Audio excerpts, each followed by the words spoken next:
scenes 1, 2, 3, 4, 5, and 6 of Act 3. This is all done in one take. Ramel, get off your phone, and DJ, you suck.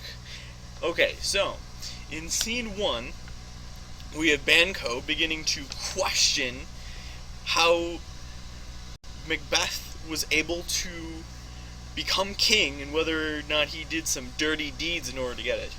Meanwhile, Macbeth and Lady Macbeth must have Banquo at their feast that they are having, and Banquo agrees that he shall come, but before he does, he shall take a ride with his horses, and we'll be back later.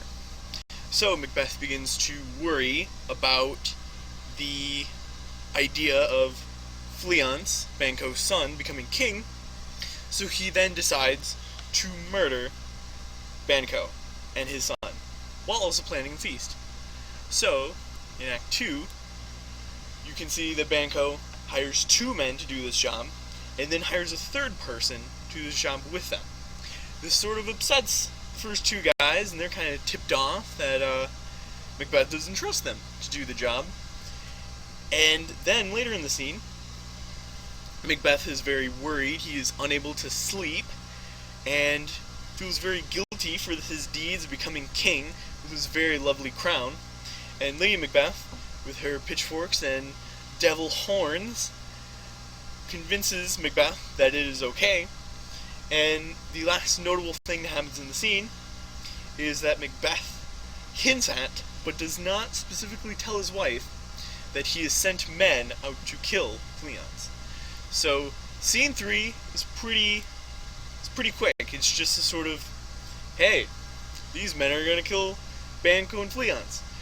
But the 3 men are only able to successfully kill one of the men, and while he is dying and being stabbed repeatedly, Fleance is able to escape and avoid death.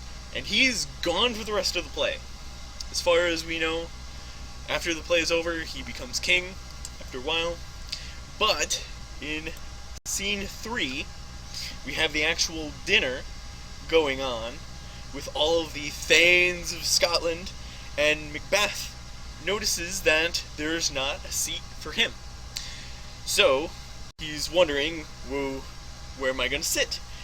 And when all of the thanes point to where the ghost of Banquo is sitting, he realizes that there's a ghost at the table.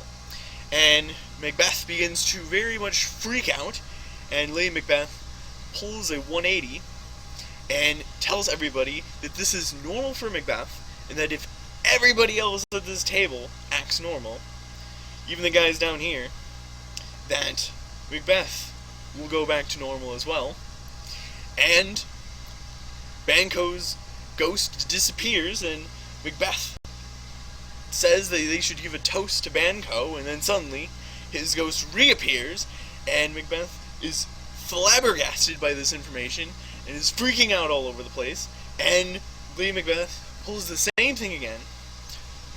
How she convinced everybody else is even more confusing than the Shakespearean language in general, but she pulls it off.